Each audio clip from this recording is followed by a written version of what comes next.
कृष्णचंद्र भगवान की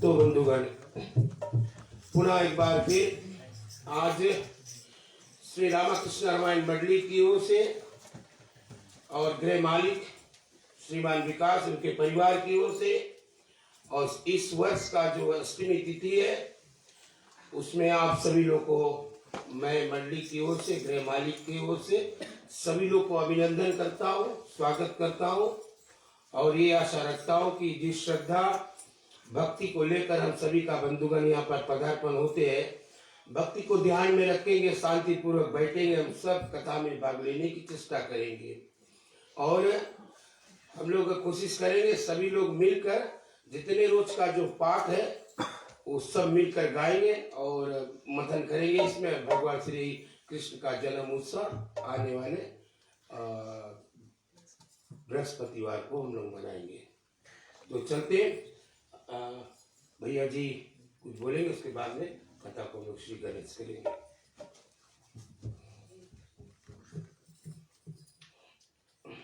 प्रेम से बोले श्री कृष्ण कन्हैया लाल की, मर्यादा पुरुषोत्तम भगवान श्री रामचंद्र की जय, सद्गुरु भगवान की जय, धरती मैया की जय, अपने अपने गुरु गोविंद की जय। आदरणीय उपस्थित देवियों, सज्जनों, माताओं, भाई बहनों तथा बच्चों, हमारे मंडली के सदस्यगण, मंडली के प्रधान जी, हमारे मंडली के ट्रस्टी जी, हमारे पूजनीय मामा जी, खास रूप से आपका अभिनंदन करते हैं, आपको स्वागत करते हैं। साथ साथ में हमारे मंडली के ऑडिटर जी, आपका अभिनंदन करते हैं, आपको स्वागत करते हैं। साथ साथ में आपकी श्रीमती, जो हम बहुत ही भाग्यशाली अपने आप को मानते हैं क्योंकि हमारे समक्ष में एक ऐसी महिला है जिसको जेपी का पदवी प्राप्त है। ये गर्व का विषय है, ये बहुत ही खुशी का विषय है। तो हम अपने जेपी जी को भी स्वागत करते हैं। मंडली की ओर से जितने भी समस्त सज्जन लोग यहाँ पर उपस्थित हुए हैं सभी का स्वागत करते हैं। और यदि बैठने में किसी प्रकार से त्रुटियां हो जाए तो घर वालों को और खास रूप से मंडली वालों को आप क्षमा करें। चले, बात बहुत है करने के लिए, धीरे धीरे से हम अपनी कथा की ओर बढ़ेंगे। लेकिन उससे पूर्व ये कथा का लाइव प्रसारण केन इमेजेस के फेसबुक पेज से हो रहा है। तो जितने भी लोग केन इमेजेस के फेसबुक पेज से जुड़ेंगे उनका भी हम स्वागत करते हैं, उनको जुड़ने के लिए धन्यवाद देते हैं। और चले अपनी कार्यक्रम को हम आरंभ करते हैं। एक भजन पूजन तो हो चुका है और उसके बाद प्रसाद आदि को अर्पण करेंगे, फिर कार्यक्रम को हम आगे बढ़ाएंगे।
प्रसाद चंदन तिलक कर दी।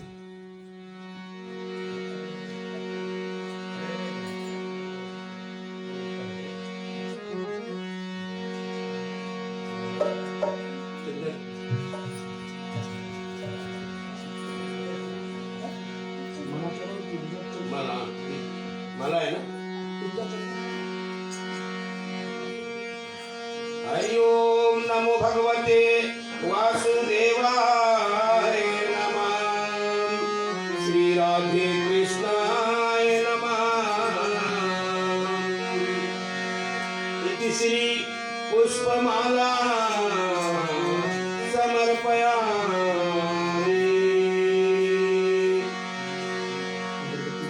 अगरबत्ती के धूप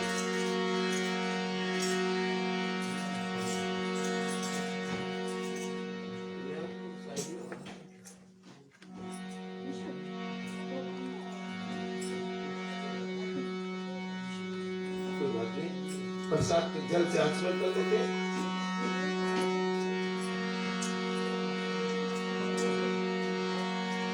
हरि ओम नमो भगवते वासुदेवाय नमः। श्री राधे कृष्णाय नमः। इति श्री कंदमूल फल मिश्रानं समर्पयामि। छुआ देते पंचामृत जो है भगवान के चरण में छुआ कर फिर कटोरी में गिरा देते, तो फिर वो जाकर चरणामृत हो जाते हैं। हरे राम राम राम हरे हरे, हरे कृष्णा कृष्णा कृष्णा हरे हरे, हरे राम राम राम हरे हरे, हरे कृष्णा कृष्णा कृष्णा हरे हरे। कृष्णचंद्र भगवान की जय।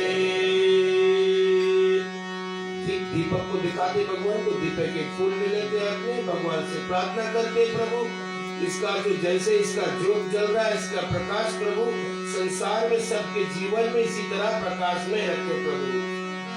हरि ओम नमो भगवते वासुदेवाय नमः। श्री राधे कृष्णाय नमः। इति श्री दीपं समर्पयामि।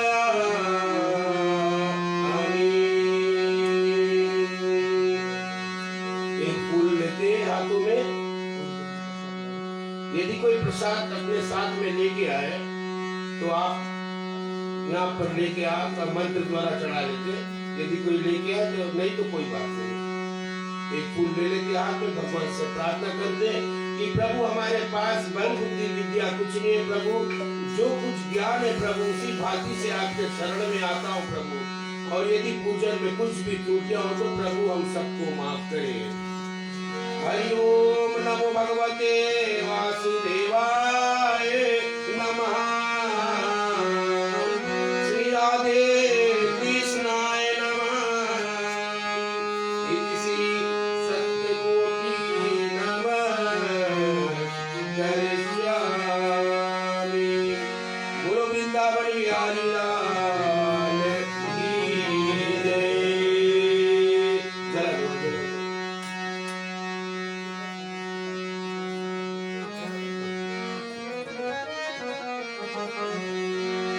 हरि भजन बिना सुख शांति नहीं, हरि भजन बिना सुख शांति नहीं, हरि भजन बिना सुख शांति नहीं, हरि भजन बिना सुख शांति नहीं। बोलो जय जय सिया राम, बोलो जय जय सिया राम, बोलो जय जय सिया राम, बोलो जय जय सिया राम, बोलो जय जय सिया राम, बोलो जय जय सिया राम, बोलो जय जय सिया राम, बोलो जय जय सिया राम। हरि भजन बिना सुख शांति नहीं, हरि भजन बिना सुख शांति नहीं।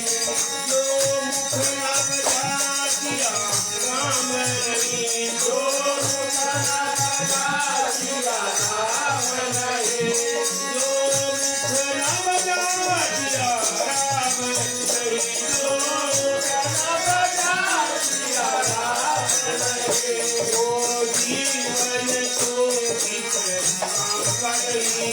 हरि भजन बिना सुख शांति नहीं, हरि भजन बिना सुख शांति नहीं, हरि भजन बिना सुख शांति नहीं।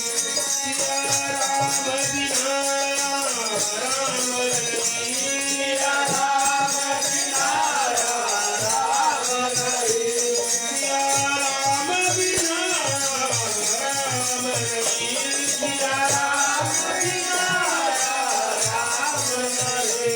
हरि भजन बिना सुख शांति नहीं, हरि भजन बिना सुख शांति नहीं।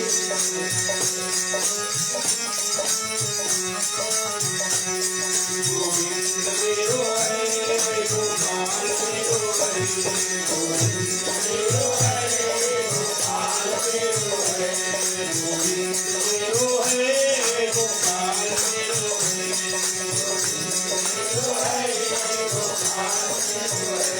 श्री बाके बिहारी लाल मेरो हरे, बाके बिहारी लाल मेरो हरे, गोविंद मेरो हरे गोपाल मेरो हरे, गोविंद मेरो हरे गोपाल मेरो हरे, गोविंद मेरो हरे गोपाल मेरो हरे, गोविंद मेरो हरे गोपाल मेरो हरे।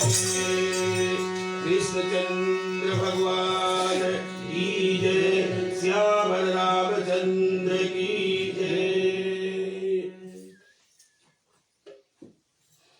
उपस्थित श्रोतागण, एक बार फिर से आप सभी का हम स्वागत करते हैं, और मंडली की ओर से, मंडली के प्रधान जी की ओर से, ट्रस्टीगण की ओर से और सभी संचालक गण की ओर से सभी को स्वागत करते हुए और सभी को बहुत बहुत धन्यवाद देते हैं।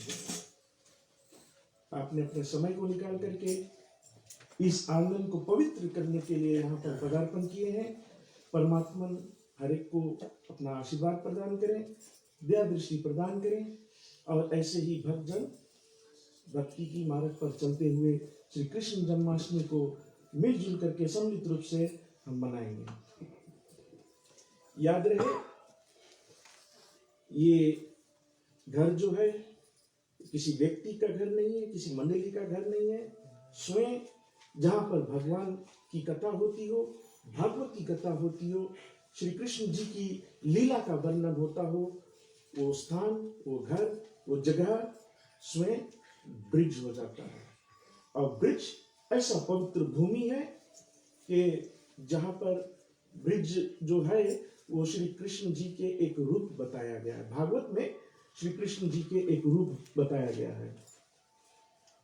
जितने भी तीर्थ स्थल भारतवर्ष में है, जहाँ पर लोग जाकर के गंगा जमुना इत्यादि को स्नान करते हैं, पूजा पाठ करते हैं, जहाँ पर मेला लगा हुआ होता है, उस स्थान को तीर्थ स्थल कहते हैं। तो एक बार जितने भी तीर्थ स्थल थे उसमें मिलजुल करके उन्होंने एक निर्णय किया कि चलो जितने भी तीर्थ जगह है भारतवर्ष में, उन सभी तीर्थ स्थानों में से एक स्थान को राजा बनाते हैं, एक स्थान को राजा नियुक्त करते हैं, लीडर बनाते हैं, ताकि सभी तीर्थ स्थल उस राजन का बात माने, उसके कहना को माने। और फिर साल में एक बार वो जो राजा है उस जगह का स्थान पर सभी लोग जाएंगे, सभी भक्तजन आएंगे, सनातन धर्म को मानने वाले प्रेमी जन आएंगे, साथ साथ में और भी जो तीर्थ स्थान है वो भी आएंगे और उस जगह में स्नान करेंगे। तो कृष्ण जी के पास गए और कृष्ण ने प्रयागराज को तीर्थ का राजा बनाया। जितने भी तीर्थ स्थान है भारत में, उस जगह का राजा प्रयागराज है। तो जब प्रयागराज को बनाया गया तीर्थ का राजा, तो एक समय ऐसा हुआ कि तीर्थ करने के लिए सभी लोग आए, वहां पर सभी भक्तजन आए और भी सभी स्थान, तीर्थ स्थान वहां पर आए स्नान करने के लिए, उस मेला में भाग लिए, लेकिन ब्रिजवासी वहां नहीं आए। तो इस कारण प्रयागराज को थोड़ा सा अभिमान हो गया। और कृष्ण जी को जब ये बात पता चली तो उन्होंने नारद जी को भेजा और बोला जाओ देखो क्या माजरा है वहां पर। तो नारद जी आए और बोला कि सभी तीर्थ के लोग यहाँ पर आए, सभी भक्तजन आए, सभी प्रेमी जन आए, लेकिन ब्रिजवासी के कोई लोग यहाँ पर दिखाई नहीं देते, ऐसा क्यों? तो इतना ही बोलने पर चर्चा थोड़ा गंभीर हो गया, बात विवाद में बदल गया। तो निर्णय लिया गया, नारद जी ने कहा चलो स्वयं कृष्ण से पूछते हैं, क्योंकि राजा तो उन्होंने बताया और उन्होंने ही कहा था कि सभी तीर्थ वाला स्थान यहीं पर आकर के स्नान करेंगे, और स्वयं ब्रिजवासी के लोग नहीं आए, ब्रिज नहीं आया। तो जब गए कृष्ण के पास, उनसे प्रश्न किया, तो कृष्ण ने दो उत्तर दिया इसके विषय में। एक तो कहा कि ब्रिज कोई तीर्थ स्थान में नहीं गिनती होता है। प्रयागराज स्वयं तीर्थ का राजा है, जो तीर्थ स्थल है, लोग जाकर के वहां तीर्थ करते हैं, लेकिन ब्रिज भूमि जो है वो तीर्थ स्थल नहीं है। और दूसरा जवाब दिया कृष्ण ने, ये बात कही कि ब्रिज भूमि जो है वो मेरा निज धाम है, मेरा पर्सनल जगह है जहां पर मैं रहता हूं, मेरा निज धाम है। और ब्रिज मेरा एक स्वरूप है, मेरा एक रूप है, कृष्ण का रूप ब्रिज है। तो जहां कहीं भी कृष्ण कथा होती है वो भी ब्रिज भूमि बन जाता है। और ब्रिज भूमि के विषय में एक और बड़ा ही सुंदर बात है, भगवान कृष्ण जी 3 जगह पर रहे, ब्रिज में रहे, द्वारका में रहे और मथुरा में रहे। इन तीनों जगह पर से ब्रिज भूमि का विशेषता ज्यादा है, क्योंकि ब्रिज भूमि ही एक ऐसा स्थान था जहां पर कन्हैया लाल जी नंगे पांव चले थे। कृष्ण जी अपने नंगे पैर से चल करके उन्होंने ब्रिज भूमि में लीला किया था। और द्वारिका और मथुरा इत्यादि में जब रहे तो राजा बन गए थे, उनके पैर में जूते इत्यादि थे। तो ब्रिज भूमि की विशेषता है। बैकुंठ भूमि में भी ये बात नसीब नहीं होता। क्यों? क्योंकि विष्णु जी जब चलते हैं बैकुंठ में ना, तो वहां पर फूलों से रास्ता बनाया जाता है और विष्णु भगवान फूल पर चल करके जाते हैं। लेकिन ब्रिज भूमि एक ऐसा स्थान है जहां पर कान्हा जी, हमारे ठाकुर जी नंगे पांव लीला किए थे। तो ये भूमि ब्रिज के समान है। आप सभी को यहाँ इस ब्रिज भूमि में मन पसंद भगवान की सेवा करें, जो कुछ भी मन में इच्छा हो वो वरदान मांगे, और इत्यादि इत्यादि ऐसे करते हुए सभी कोई मिलजुल करके हम लोग कृष्ण जन्माष्टमी को मनाएंगे। ठीक है, तो चले एक गणेश जी की स्मृति करते हैं और फिर हम अपने कथा को लेकर के आगे बढ़ेंगे।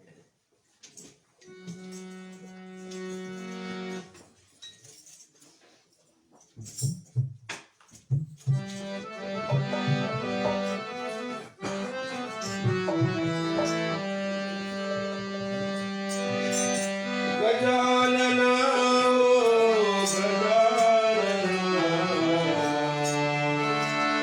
सिद्धि विनायक गणपति देवा गजानना गजानना ओ गजानना सिद्धि विनायक गणपति देवा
गणेश जी महाराज की जय, श्रीमद् भागवत महापुराण की जय।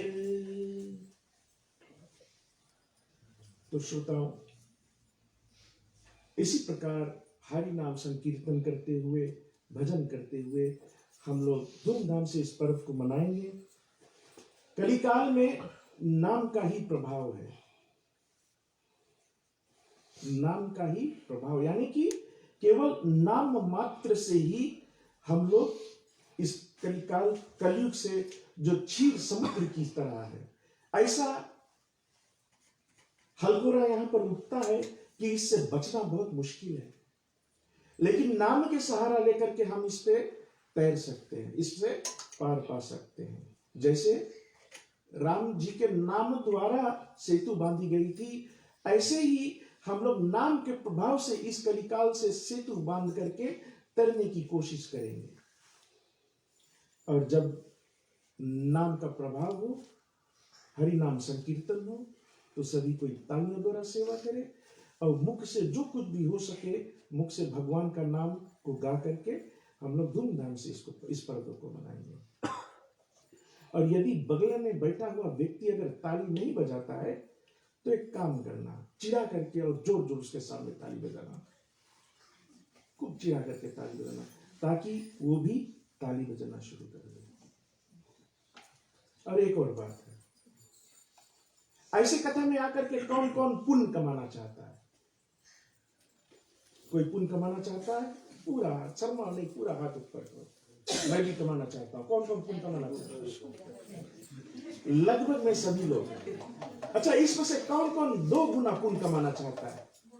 टाइम्स 2, मैं टाइम्स 2 कर दूंगा। कौन कौन 2 गुना पुण्य कमाना चाहता है? बहुत कम लोग है ना। जितने लोग 2 गुना पुण्य को कमाना चाहते हैं, एक सिंपल उपाय है, बहुत आसान तरीका है। और अगर इसको धारण करे, इसको उपयोग करे, इसको काम में लाए, तो 2 गुना पुण्य की प्राप्ति होगी। आपका झोली जो है, आकर के बैठने से जो पुण्य मिलेगा, इस काम को करने से वो पुण्य 2 गुना हो जाए, टाइम्स 2 हो जाए। बहुत सिंपल आइडिया। जानते हो क्या करना है? आओ कथा में किसी को साथ लेकर आओ, वेरी सिंपल। और अगर 3 लोगों को साथ लाते हो तो टाइम्स 3 होता है। अगर अपने घर के पूरे परिवार को लाते हो तो उतना बार आपको पुण्य मिलता है। कितना सुंदर तरीका भगवान, बहुत इजी कर दिया, बहुत आसान कर दिया हम लोगों को भक्ति करने के लिए। ठीक, तो सभी को एक प्रयास करें, जितने भी लोग, क्योंकि यहाँ पर बैठने की कोई दिक्कत नहीं है। दिक्कत तो होगी, शायद कड़ा स्थान है, लेकिन जगह खुला है। आप पूरी तादाद में आकर के और भक्ति की प्राप्ति कर सकते हैं। मैंने कहा कि कलिकाल में नाम का प्रभाव है, तो ऐसा क्या हुआ कि नाम का प्रभाव इतना हो गया? वो पत्थर जिस पर राम नाम लिखा गया था, वो तो तैरा, उसके कथा को सभी को जानते हैं। एक छोटी सी दृष्टांत बतलाते हैं कि नाम का प्रभाव कैसा होता है। जब मर्यादा पुरुषोत्तम भगवान श्री राम जी ने अपने लीला को समेट लिया, लीला अपना समाप्त कर दिया और साकेत धाम को चल दिए, लौट गए लीला करके, पुनः विष्णु भगवान के रूप में जा मिले। तो उसके बाद राजा जनक जी की जाने की बारी आई। तो अपने जीवन में राजा जनक जी ने बहुत भक्ति किया। अरे, उस भगवान का भक्ति किया जिसका वो ससुर थे। किसी का भाग्य ऐसा होगा भैया लोग? अच्छा, आजकल के दामाद तो ऐसा मिलना बहुत कठिन है, लेकिन स्वयं भगवान के ससुर बने, कितना भाग्य था। इसीलिए राजा जनक को भी जगत गुरु कहते हैं। तो जब उनके जाने की बारी आई, साकेत धाम को जाने की बारी आई, तो स्ट्रोल करके जा रहे थे, धीरे से आराम से झूमते गाते वो साकेत धाम को जा रहे थे। बड़ी ध्यान से इस कथा को सुना। जब जा रहे थे, कुछ ऊपर गए तो कुछ लोगों ने पुकार किया, जनक, राजा जनक। पुकारा और जनक जी सुना तो, लेकिन मुड़ करके देखा नहीं, फिर जा रहे हैं। अब ये जो आवाज आ रही थी, जनक जनक, अब वो थोड़ा गंभीर होने लगा। जनक, ए जनक, राजा जनक। जनक जी फिर भी जा रहे हैं, और ये जो चिंगार है, राजा जनक जो कह रहे हैं लोग, थोड़ा थोड़ा चिल्लाना शुरू किए। अब वो चिल्लाना रोने में बदल गया, जनक। तो जब लोग रो करके राजा जनक के नाम को पुकारने लगे, तो राजा जनक जी रुके, मुड़े और खोजा कि ये आवाज कहां से आ रही है। उस आवाज के पीछे पीछे गए तो पता चला कि ये आवाज जनक जनक जनक जनक, ये नरक से आ रही थी, नरक से आ रही थी। तो गए वहां पर, और वहां का जो दृश्य देखा, मेरे भाइयों और बहनों, वो दृश्य अगर हम और आप देख लें, उस दृश्य को कल्पना करके आज से रास्ता अपना बदल दे, क्योंकि नरक देखने तो छोड़ो, बताने की भी लायक नहीं है। जैसे उदाहरण के तौर पे, जो लोग नरक में गए थे, किसी एक को निचोड़ करके उनका जूस बनाया जा रहा था। नरक इतना घनघोर जगह है, और वो जो जूस बनाया जा रहा था, वो दूसरे व्यक्ति जो नरक में पहुंचा है, उसको पिलाया जा रहा था। किसी की नाखूनें निकाली जा रही थी, तो किसी की दांत खींची जा रही थी, किसी का रुद्र खून, ब्लड किसी को पिलाया जा रहा था। तो बस ये सब कार्य नरक में होता है। ऐसे बहुत ना बताने वाले कार्य वहां पर होती है। तो पूछा कि ये क्या हो रहा है, तो बोला कि हम अपना कर्म अनुसार ये सब कुछ सह रहे हैं। तो बोला कौन कर रहा है, तो पता चला यमदूत, उनके दूत इत्यादि ऐसा कार्य को कर रहे हैं। तो उनसे भी पूछा गया तो बताया कर्म अनुसार मनुष्य को ये भोगना पड़ता है। तो राजा जनक इस सब दृश्य को सुन करके सोचा कि क्या करे कि, और फिर उनसे पूछे कि हमारा नाम क्यों चिल्ला रहे हो, क्यों हमको पुकार रहे हो। तो राजा जनक ने कहा, लोगों ने कहा राजा जनक को, जो नरकवासी थे, उन्होंने राजा जनक से बतलाया कि आप जब जा रहे थे तो जो हवा आपको टकरा करके हमारी ओर आ रही थी, उससे हमको कुछ शुभ संदेश मिल रहा था, कुछ पॉजिटिव वाइब्स आ रही थी। तो हम जान गए कि कोई महापुरुष जा रहा है। पता चला कि आप जा रहे हो, राजा जनक जा रहा है, तो इसीलिए हम लोग आपके नाम पुकार रहे थे, क्योंकि जो हवा टकरा करके आपसे हमारी ओर आ रहा था वो बड़ा अच्छा लग रहा था, कुछ आराम मिल रही थी। हमारा जो यहाँ पर नरक में जो हाल हो रहा है ना, उससे कुछ फायदा हो रहा था आपके हवा को ग्रहण करने में। तो राजा जनक जी बहुत सोचे कि बड़े कम समय में इनके लिए क्या करें कि इनका भी उद्धार हो जाए। तो बोला ये पापी लोग हैं, नाम देंगे जाप करने के लिए, नाम तो जपेंगे नहीं। फिर सोचा और अंत में एक निर्णय लिया कि जो राम नाम है इनके हेतु भेंट में दे रहे हैं। जितने भी लोग नरक में गए थे, जो नरकवासी थे, उन सभी के हेतु, उन सभी के लिए राजा जनक ने राम नाम दान में दिया। नाम का प्रभाव ये बंधुगण, चाहे हो राम या हो श्याम, होता है काम एक ही समान काम होता है। चले भजन, मैंने कहा कि कलयुग में नाम का ही प्रभाव है, तो कृष्ण जन्माष्टमी में हम लोग केवल नाम का ही प्रभाव लेकर के चलेंगे। कीर्तन भजन से नहीं, राम नाम राम नाम राम नाम प्यारा, राम नाम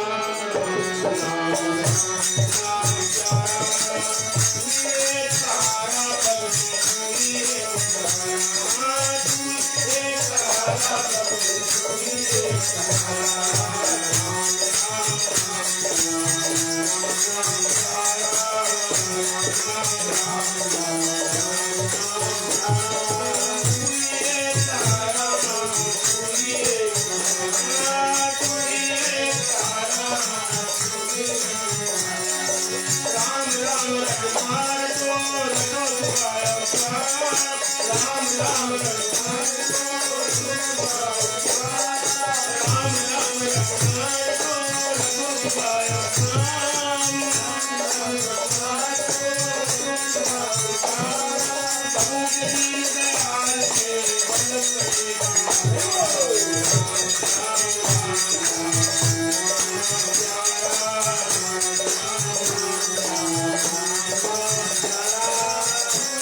सारा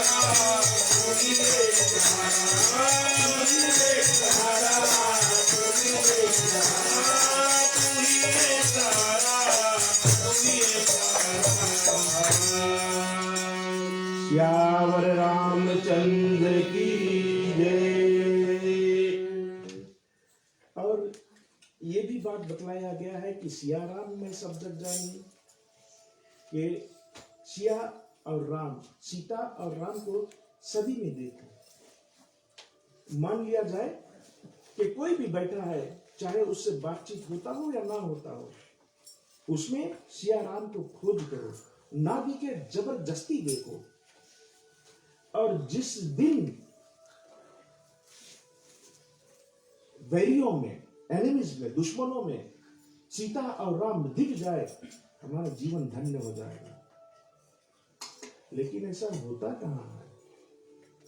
हम लोग ससुर को ससुर में मानते, सिया राम को कैसे मानेंगे उसमें, है ना? ससुर तो छोड़ो, हम लोग इंसान को इंसान भी कहां मानते हैं। सिया राम तो बहुत दूर के बात है, इंसान को इंसान हम मानते हैं। अच्छा, एक इंसान को दूसरे इंसान में इंसान मानना थोड़ा कठिन है, अपने आप में देखो, क्या हम इंसान हैं?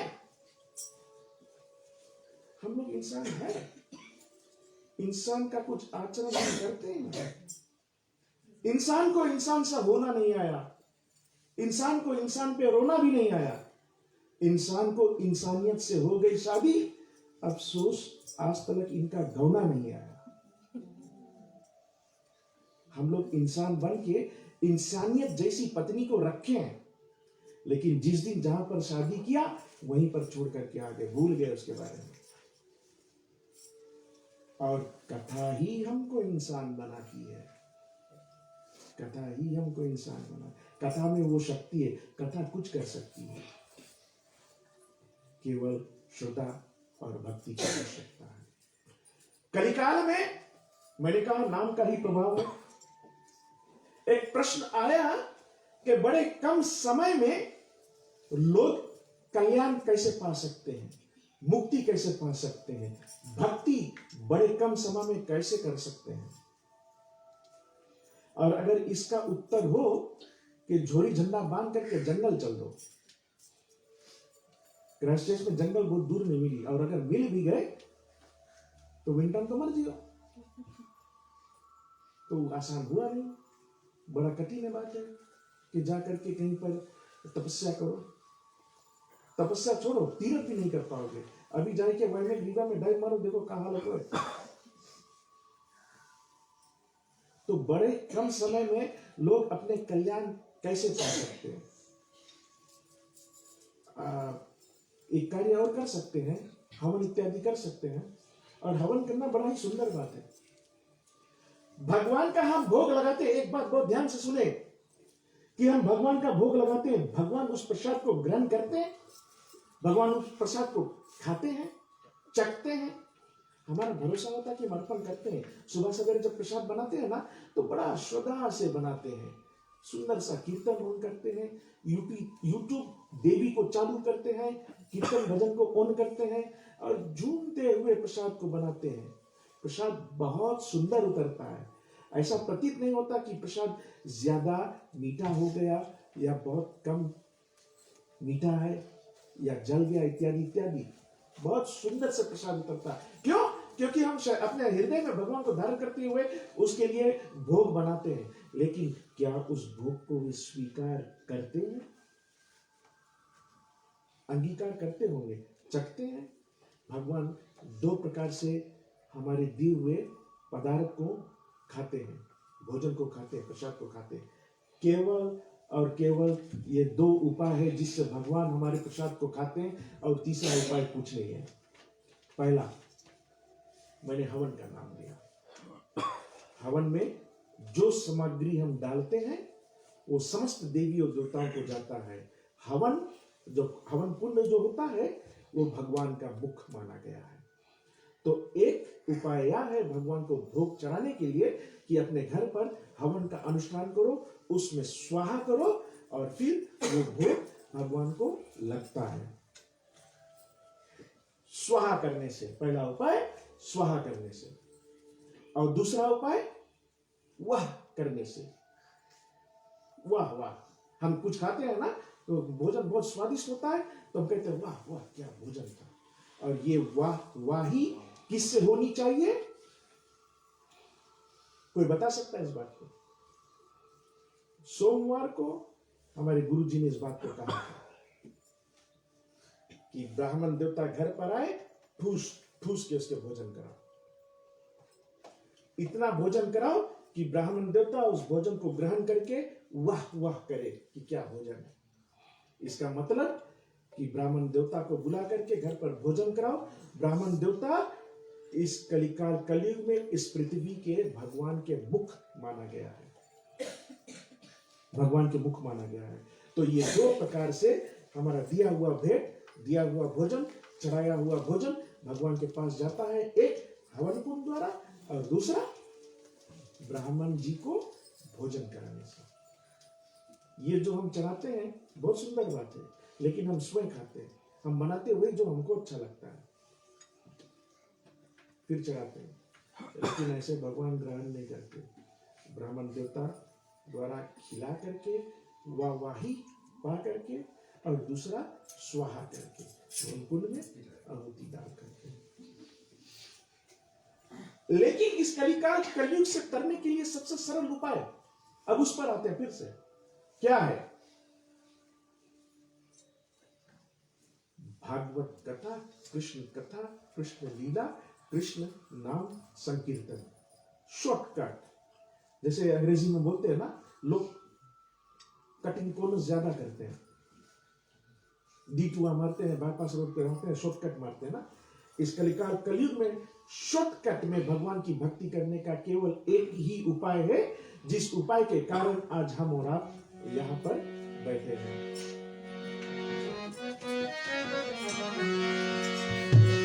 बड़े प्यार से भजना प्यारे कृष्ण जी का नाम रे, देर न करना तू भक्ति में, भजन राधे श्याम। बड़े प्रेम से भजना प्यारे कृष्ण जी का नाम रे, देर न करना तू भक्ति में, भजन राधे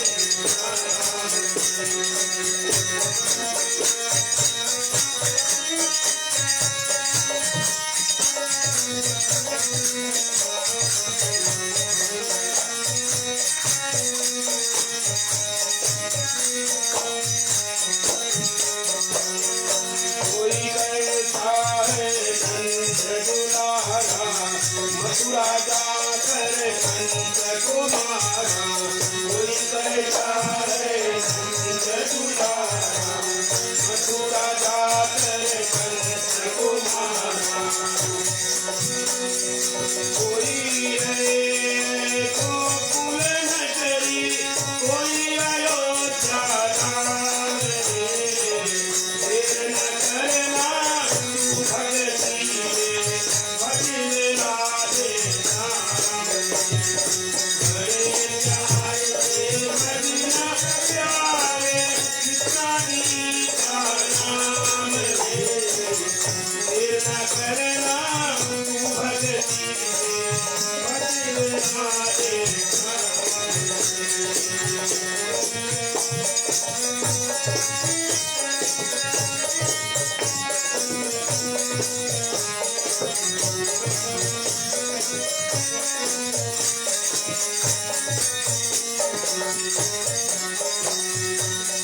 जिंदगी का नहीं है ठिकाना, जिंदगी का नहीं है ठिकाना।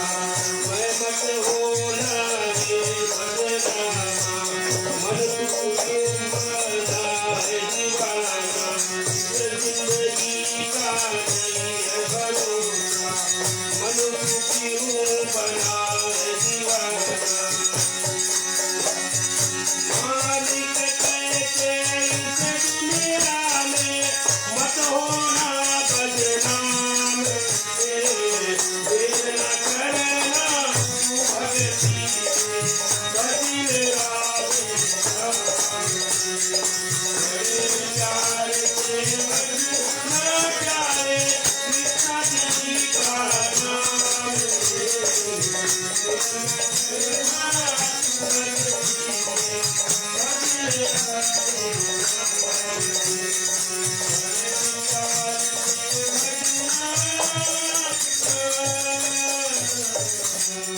कृष्ण चंद्र भगवान की जय। जितने लोग सोमवार को इस द्वार पर आए थे, हाथ उठाने के लिए नहीं कहूंगा, लेकिन एक आंसर अवश्य चाहता हूं। यहाँ पर बैठे बैठे मंच पर प्रधान जी आखिरी भजन को क्या गाए थे?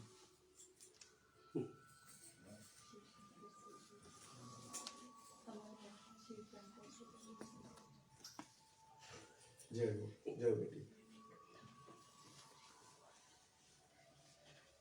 एक वार्निंग देता हूं कि एवरीडे कुछ ना कुछ पूछूंगा कि क्या सुन रहे हो।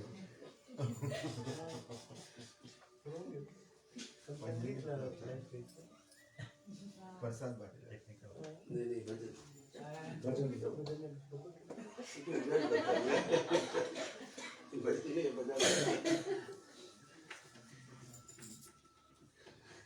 कथा में मैंने कहा था, शांति पाठ में नहीं। तो उसमें भजन में जाकर के सुखदेव मुनि पर उस भजन को समाप्त किए थे, वहीं से बात को पकड़ते। सुखदेव मुनि जी राजा परीक्षित को कथा बताना आरंभ किए, जिसको श्राप मिला है कि 7वें दिन पर तक्षक नाग आकर के उनको डसेगा। तो उस भय से बचने के लिए, देखो एक बात है, इस देश में तो हम लोग बहुत भाग्यशाली, बहुत लकी है कि यहाँ पर सांप नहीं डसता है। लेकिन जिसकी मृत्यु सांप डसने से होती है ना, उसको मुक्ति नहीं मिलता है। 3-4 प्रकार के लोगों को कभी मरने पर मुक्ति नहीं मिलता है। एक, जिसको सांप डसता है, दूसरा जो जल करके मरता है, तीसरा जो पत्नी के हाथ से मरता है। इन सभी को मुक्ति नहीं मिलती है। मैं ऐसा नहीं बोलता, एनकरेज नहीं करता हूं कि पति को मारे,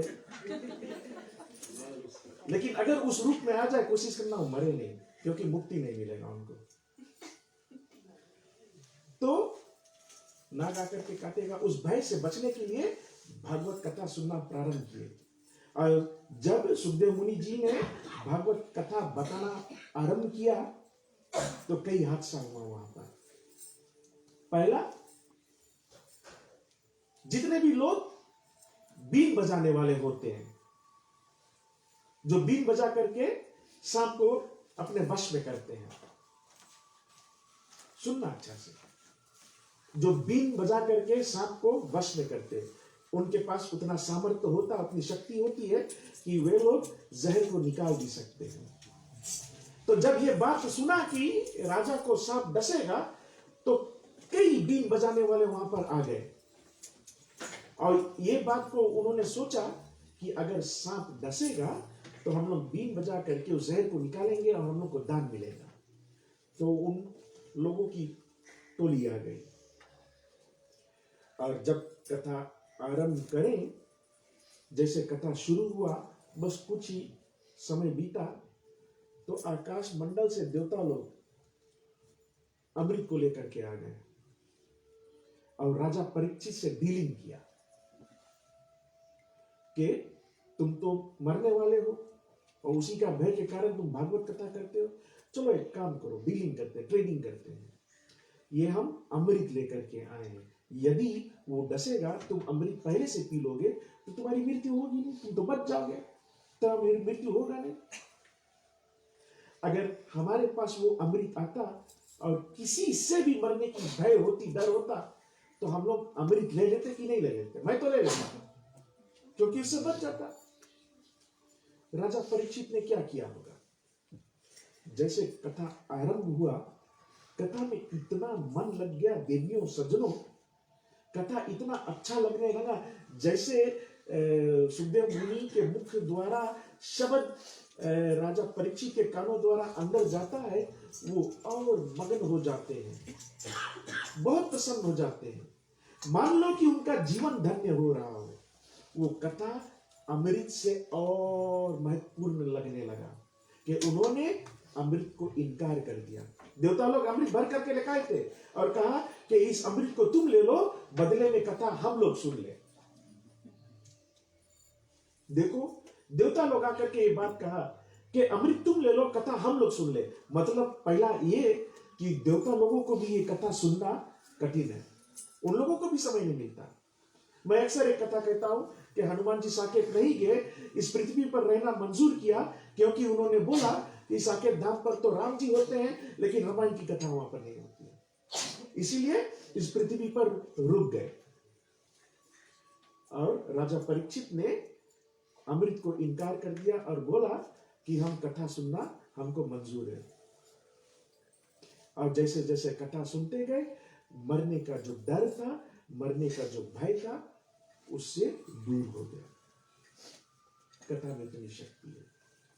तो जो कथा देवताओं को दुर्लभ है, मुश्किल है, कठिन है, हम और आप 7 दिवस बहुत आसान से सुनेंगे, बहुत आसान से सुनेंगे, और उसी कथा को लेकर के बढ़ते हैं। जो जन्म की कथा है वो आखिरी दिन होगा, लीलाओं की कथा को हम लोग लेकर के चलेंगे।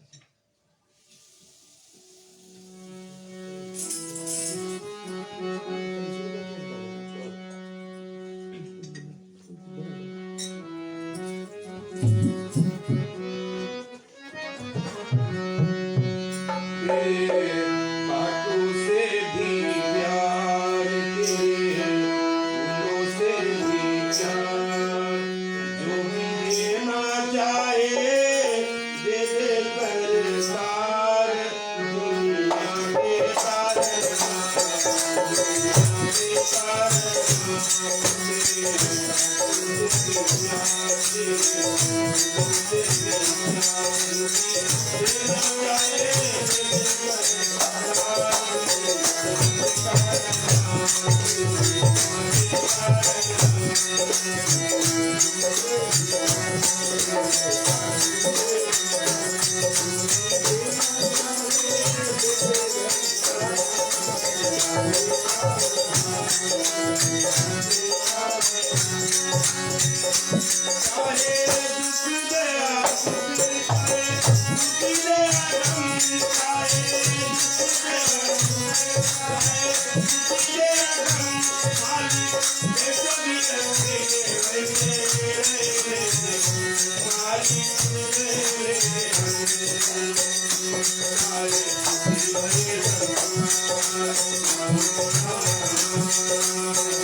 तो कंस को मालूम हुआ कि उसका काल आ चुका है। हमारा और आपका काल भी घूम रहा है। किस दिन हमको जकड़ेगा हमको पता नहीं है। देखो एक बात है, हमको मरने के लिए कितना दिन बचा है कोई जानता? कोई नहीं जानता ना। नॉर्मली तो कोई नहीं जानते ना, लेकिन टेक्निकली केवल 7 डेज तो है हमारे पास जीने के लिए।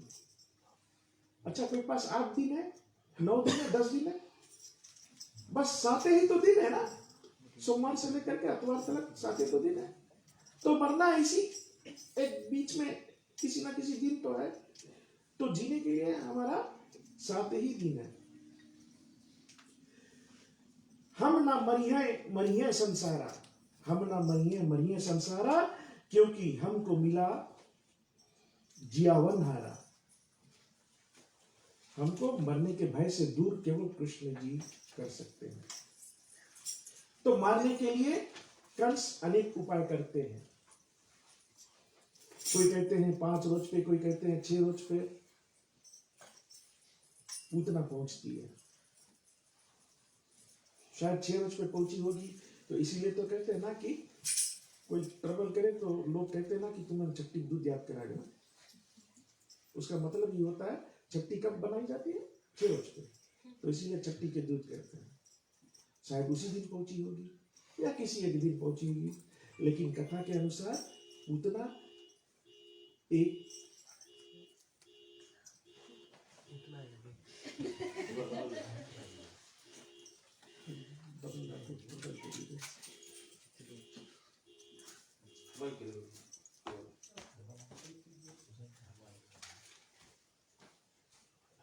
तो पूतना बहुत सुंदर सा रूप बना करके आई। कहाँ आई? ब्रिज में आई। किसके घर पर आई?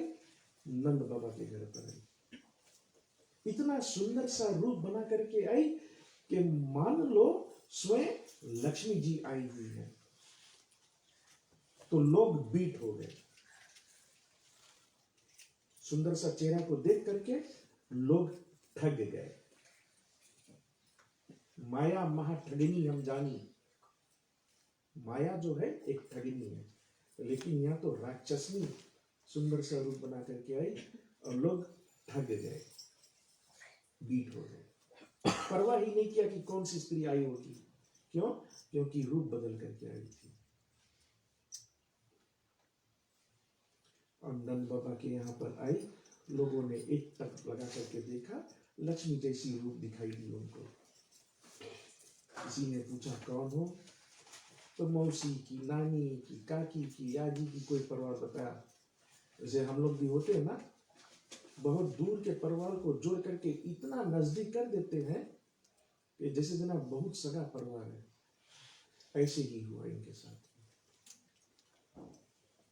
तो इतना जी आई, अपने स्तन पर कालकूट जहर, यूं कहिए कि पोटेशियम साइनाइड जहर को लगा करके आई। एक लक्ष्य, एक एम, मन में एक विचार कि कृष्ण को मारना है। क्यों? क्योंकि वो कंस का काल है। और लोग, ब्रिजवासी लोग केवल उनको देखते हैं, और देखते देखते अचानक जानते हो क्या होता है? उसी समय हमारा भी दृश्य घड़ी पर जाता है, और घड़ी हमको भी बताती है कि वहां लोग पुतना को देख रहे हैं, तुम भी हमको देख रहे हो, और समय हो गया है। तो कथा को यहीं पर विराम करेंगे, क्योंकि अभी आरती बाकी है। आरती करना है, समय हो जाएगा। तो चले, सभी से हाथ जोड़ करके विनती करते।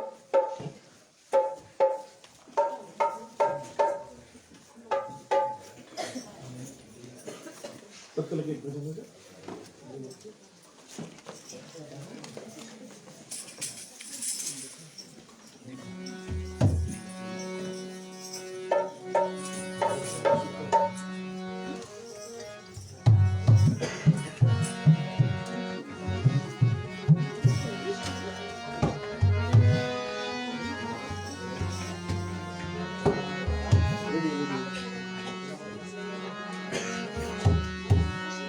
बोलो कृष्णचंद्र भगवान की जय।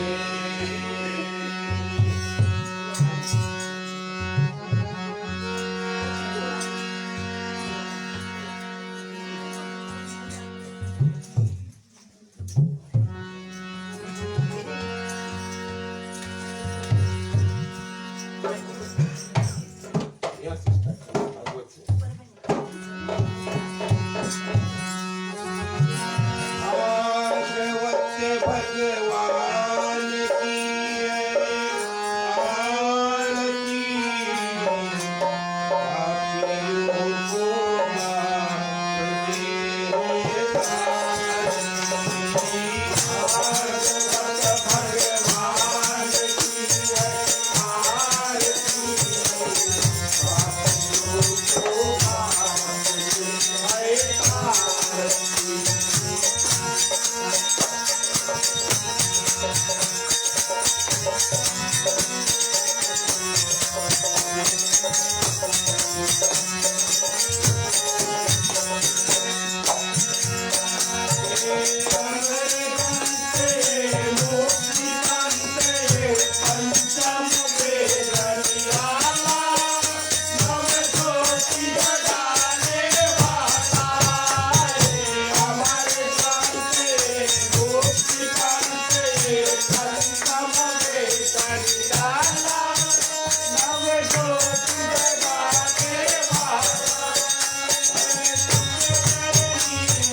मंगलम भगवान विष्णु मंगलम गरुड़ध्वजाय मंगलम पुंडरीकाक्षाय मंगलाय तनोहरि सर्वमंगल मंगले शिवे सर्वार्थ साधिके शरण्यम्बके गौरी नारायणी नमोस्तुते नारायणी नमोस्तुते नारायणी नमोस्तुते बोलो शंकर भगवान की जय।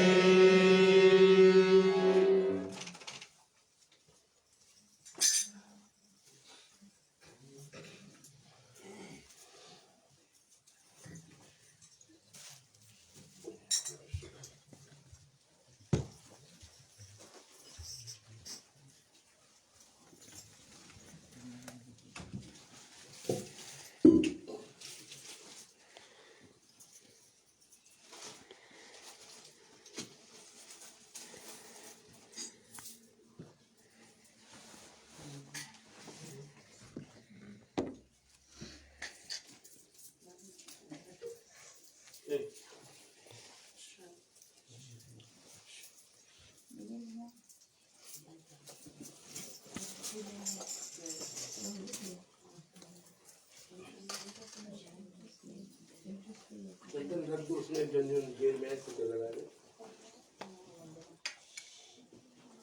ठीक है, भाव से सभी लोग आरती लेते रहेंगे, अपनी अपनी जगह पर बैठेंगे। चलते एक छोटी सी हरि नाम संकीर्तन करेंगे, उसके बाद में और कथा को विराम करेंगे।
कृष्णचंद्र भगवान की जय। तो बंधुगण, बस अंतिम चरण पर हम लोग आ जाते हैं।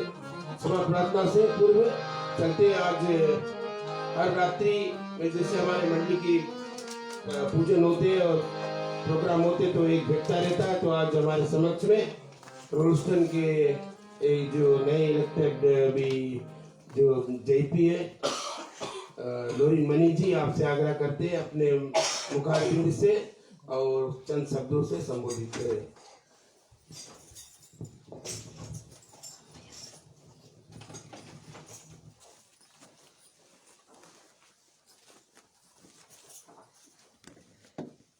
धन्यवाद जीजा जी और सभी मेंबर्स को, क्राइस्ट चर्च श्री रामकृष्ण रामायण मंडली को, जो हमको एवरी ईयर ये कृष्ण जन्माष्टमी का सौभाग्य देता है कि हमको आकर ये बैठ के सुने, और जो यहाँ नहीं आ सकते हैं वो भी सुन रहे हैं, सो वो भी पार्ट ऑफ वो रहते हैं।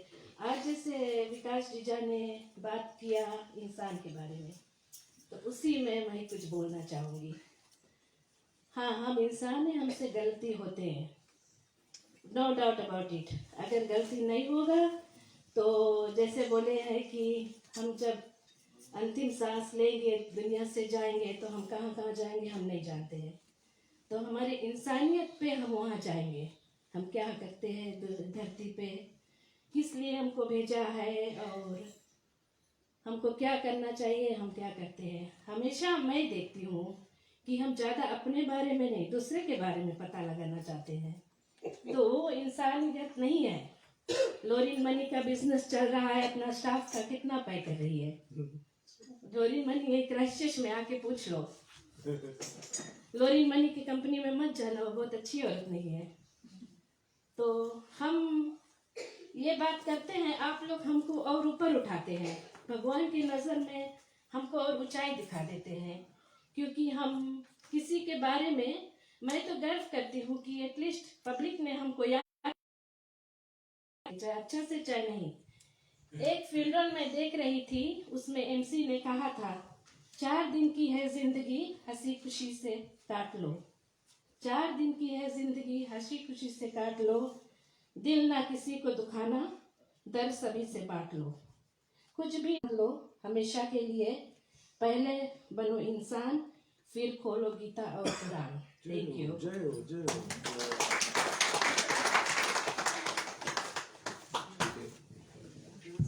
धन्यवाद है।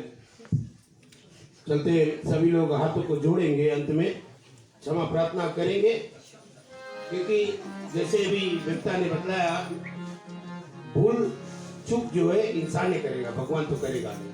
तो हम सबसे भूल चूक होते हैं, इसलिए हर एक कथा जब होता है, पंडित जी भी कर रहे हैं, ब्राह्मण भी आते, तो क्षमा प्रार्थना करते हैं, क्योंकि हम लोग क्षमा भगवान से मांगते हैं, क्योंकि गलती हम इंसाने करेंगे। ठीक है, हाथों को जोड़ेंगे। मंत्रहीनम क्रियाहीनम भक्तिहीनम जनार्दनम यति पूजत मया देवम परिपूर्णतरस्तमे आवं न जनामि विसरेणम् पूजास्यो न जनामि क्षमास्तमये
धर्म प्रेमियों,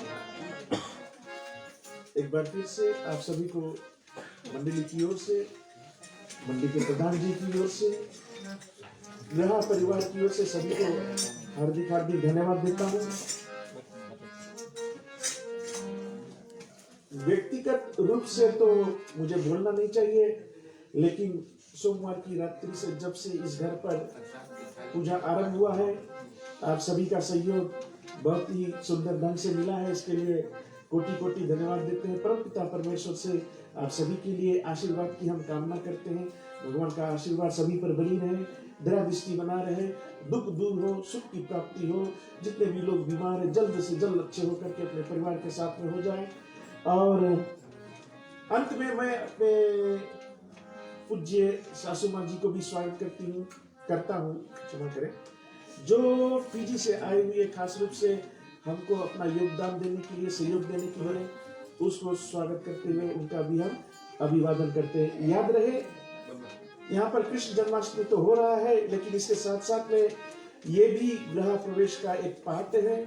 आप कृपया ऐसे ही हमको सहयोग दें, हमारे मंडली को सहयोग दें, यथा योग्य जैसे भी मन लगे, मन चाहे, मन में इच्छा हो, आकर के परमात्मा की भक्ति करें। कल रात्रि की कथा हम लोग ज्यादा से ज्यादा फोटापा सेवन पूजन से आरंभ करते हैं।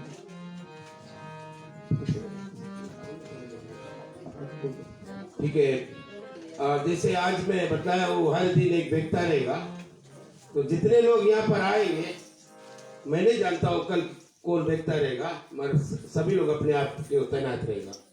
क्योंकि यदि हम ऐसे बैठकी में जाकर और भगवान के प्रति कुछ शब्द नहीं बोलते, तो हम लोग को ऐसे बैठकी में जाना बेकार है। तो कोशिश करें, मैं किसी का नाम भी लूंगा, आप आए, अपने मुखारबिन से जो बने वो साले, जैसे बनता हो वैसे सामने, ठीक है, कोशिश करें सभी लोग। और अंग्रेजी में एक कहावत है, leaders make leaders, leaders make leaders. तो हमारे प्रधान जी की ओर से ये घोषणा है कि हम लोग पब्लिक स्पीकिंग में, जो समाज में बात करने के लिए ऐसे कई लोग होते हैं जो हिचकिचाते हैं, तो उसको तैनात करते हैं हम लोग, ठीक है। अंत में ये कथा का लाइव प्रसारण केन इमेजेस के फेसबुक पेज से हुआ। उसके लिए जितने भी लोग वहां से जुटे थे उनको धन्यवाद देते हैं। जिन्होंने इस कार्यक्रम के किसी भी प्रकार से सहयोग दिया है, अपने साड़ू भाई और साली जी को ना भूलते, क्योंकि इतना सुंदर सा मंडप उन्होंने अपनी ओर से सजा करके हमारे मंडली के सहायता दान में दिए हैं। तो क्यों ना हम लोग तालियों द्वारा उनका अंत में पेश होता है। मंच की ओर से, हमारी ओर से, प्रधान जी की ओर से सभी को जय श्री राम, राधे राधे। जो हमारे मुख्य